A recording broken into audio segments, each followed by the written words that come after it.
Body के अंदर food की जो जर्नी है वो दिखाता हूं। सबसे पहला स्टेप है इंजेशन, यानी माउथ में फूड की एंट्री। सबसे सिंपल यही स्टेप है। जो भी फूड टेस्टी दिखा बस उसे उठाकर मुंह में डालना है, राइट। सेकंड स्टेप है डाइजेशन, यानी खाने को पचाना। यहां ध्यान रखने वाली बात यह है कि डाइजेशन का प्रोसेस माउथ में ही स्टार्ट हो जाता है। टीथ यूज करके हम फूड को स्मॉल पीसेस में ब्रेक डाउन करते हैं। सैलिवरी ग्लैंड्स फिर सलाइवा प्रोड्यूस करती है जो वाटरी लिक्विड होता है और फूड को वेट कर देता है। फूड के स्मॉल पीसेस और सलाइवा को हम टंग यूज करके मिक्स करते हैं। अब हम इस रिजल्टेंट मिक्सचर को इजीली स्वॉलो कर सकते हैं। सलाइवा में एंजाइम्स होते हैं जो फूड में प्रेजेंट स्टार्च या कार्बोहाइड्रेट को शुगर फॉर्म में कन्वर्ट कर देते हैं। स्वॉलो करने के बाद फूड पाइप में चला जाता है। इस फूड पाइप को एसोफेगस कहते हैं। एसोफेगस फूड को स्टोमक तक लेकर जाता है, जहां फूड करीब 3-4 घंटे तक रहता है और डाइजेस्ट होता है। स्टोमक की वॉल्स पर जो ग्लैंड्स होते हैं वो गैस्ट्रिक जूस प्रोड्यूस करते हैं। इस जूस में 3 सब्सटेंस होते हैं, hydrochloric acid, pepsin enzyme and mucus. यहां मेन काम पेप्सिन एंजाइम का होता है जो फूड में प्रेजेंट प्रोटीन को डाइजेस्ट करके स्मॉलर मॉलिक्यूल्स में कन्वर्ट करता है। हाइड्रोक्लोरिक एसिड क्या काम आता है? पेप्सिन एंजाइम केवल एसिडिक मीडियम में ही काम करता है और हाइड्रोक्लोरिक एसिड गैस्ट्रिक जूस को एसिडिक बनाता है ताकि पेप्सिन प्रोटीन को प्रॉपर्ली डाइजेस्ट कर पाए। और हाँ, ये फूड में प्रेजेंट बैक्टीरिया को भी किल करता है। म्यूकस क्या काम आता है? म्यूकस स्टोमक की इनर लाइनिंग्स को हाइड्रोक्लोरिक एसिड से प्रोटेक्ट करता है, अदरवाइज स्टोमक के सरफेस पर इरोजन हो जाएगा और अल्सर्स फॉर्म हो जाएंगे। आगे बढ़ते हैं बच्चों। अब ये पार्शियली डाइजेस्टेड फूड एंटर करता है स्मॉल इंटेस्टाइन में।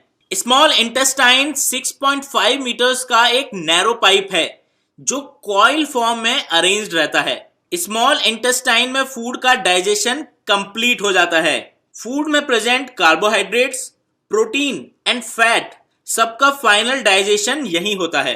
स्मॉल इंटेस्टाइन से कनेक्टेड होते हैं लिवर और पैनक्रियाज। लिवर एक सब्सटेंस रिलीज करता है जिसे बाइल कहते हैं, जो लिवर में गॉल ब्लैडर में स्टोर्ड रहता है। बाइल नेचर में एल्कलाइन होता है एंड इसमें सॉल्ट्स होते हैं जो फूड में प्रेजेंट फैट्स को स्मॉल पार्टिकल्स में ब्रेक कर देते हैं ताकि एंजाइम्स इन्हें इजीली डाइजेस्ट कर पाए। ये एंजाइम्स पैनक्रियाज से स्मॉल इंटेस्टाइन में आते हैं और ये एल्कलाइन मीडियम में ही वर्क करते हैं। पैनक्रियाज से स्मॉल इंटेस्टाइन में पैनक्रियाटिक जूस एंटर करता है जिसमें 3 एंजाइम्स होते हैं, amylase, trypsin and lipase. Amylase starch या कार्बोहाइड्रेट को ब्रेक डाउन करता है, ट्रिप्सिन प्रोटीन को करता है और लिपेस फैट्स को ब्रेक डाउन करता है जो कॉम्प्लेक्स कार्बोहाइड्रेट्स को ग्लूकोज में कन्वर्ट करते हैं, प्रोटीन को एमिनो एसिड्स में कन्वर्ट करते हैं और फैट्स को फैटी एसिड्स और ग्लाइसरोल में कन्वर्ट करते हैं। अब डाइजेशन फाइनली कंप्लीट हो गया और बॉडी ने लार्ज इनसॉल्युबल फूड को कन्वर्ट कर दिया है स्मॉल वाटर सॉल्युबल मॉलिक्यूल्स में। ये सारा इतना लंबा प्रोसेस क्यों होता है हमारी बॉडी में? ताकि फाइनल प्रोडक्ट्स यानी glucose, amino acids and glycerol और फैटी एसिड्स ब्लड के थ्रू बॉडी के डिफरेंट पार्ट्स तक ले जाए जा सके, जहां ये सेल्स में स्टोर होते हैं और energy, growth and body repair के काम आते हैं। ब्लड में ये प्रोडक्ट्स 3rd स्टेप में मिक्स होते हैं। इस स्टेप को एब्जॉर्प्शन कहते हैं। स्मॉल इंटेस्टाइन की सरफेस पर millions of tiny finger shape projections होते हैं जिन्हें विली कहते हैं। इन विलीज से ब्लड वेसल्स कनेक्टेड होती हैं।